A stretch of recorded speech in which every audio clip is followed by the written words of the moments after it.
आज हमारे साथ हैं हिमांशु मित्तल, पार्षद। हिमांशु जी, किसान आंदोलन को चलते चलते काफ़ी समय हो गया है, इस पर आपका क्या कहना है?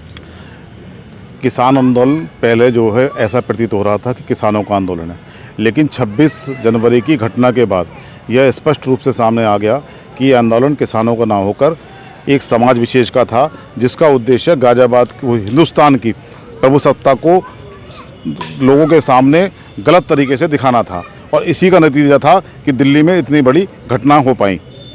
इसके अंदर राकेश टिकैत बताते हैं कि साजिश रचने वाला राकेश टिकैत है, क्या ऐसा है? मैं ये नहीं कह सकता साजिश रचने वाले राकेश टिकैत हैं, लेकिन समस्त किसान आंदोलन के जितने भी नेता हैं कहीं ना कहीं वो इसके लिए सारे जिम्मेदार हैं, क्योंकि उनकी रिस्पॉन्सिबिलिटी थी इस कार्य को देखना कि वहाँ किसी तरह की गड़बड़ ना हो, और उन्होंने पुलिस कमिश्नर के सामने ये लिखित में कहा था कि इस आंदोलन में किसी तरह की कोई गड़बड़ी नहीं होगी। हिमांशु जी, रात आंदोलन खत्म ही होने वाला था, रात स्पेशल पुलिस पहुंच चुकी थी, केवल भारी मौके पर तैनात थी। अचानक ऐसा क्या हुआ कि पुलिस को वहां से खाली हाथ लौटना पड़ा?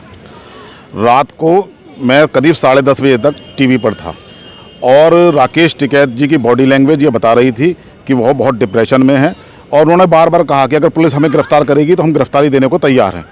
उसके बाद भी उनकी गिरफ्तारी न करना, उन्हें वहाँ से न ले जाना, इससे ऐसा प्रतीत होता है कि जिलाधिकारी महोदय उनको गिरफ्तार करने के मूड में नहीं थे, क्योंकि वहाँ पर उस टाइम पब्लिक भी बहुत कम थी। आपके समस्त न्यूज़ चैनलों को मैं देख रहा था, मुझे दिखा वहाँ कोई ज़्यादा लोग नहीं हैं। अगर उस वक्त लोगों को उस टाइम वहाँ से उठा लिया जाता और गिरफ्तार कर लिया जाता तो आंदोलन कल ही खत्म हो जाता।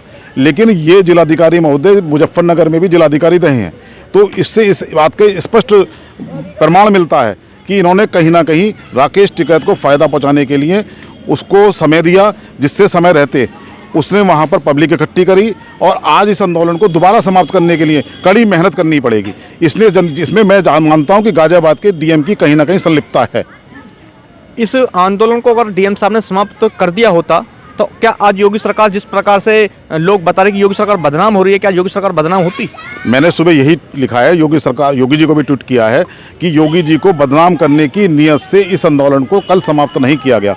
अगर जिलाधिकारी महोदय चाहते तो इस आंदोलन को कल समाप्त कर सकते थे, क्योंकि योगी जी ने स्पष्ट निर्देश दिए थे कि रोडों को खाली करवा दिया जाए, कोई भी हाईवे पर कहीं जाम ना लगा रहे। इसके बावजूद भी उनको समय देना, तो ये प्रतीत होता है कि इन्होंने कहीं ना कहीं उनको समय देकर इस ऑक्सीजन को ऑक्सीजन देने का काम किया। ठीक है, हमारी बात तो हिमांशु मित्तल जी से हुई और उन्होंने बताया कि ये आंदोलन कल ही समाप्त हो जाता अगर डीएम साहब चाहते तो। कैमरामैन सुनील के साथ मैं अर्जुन उपाध्याय, सुदर्शन मेल, गाजियाबाद।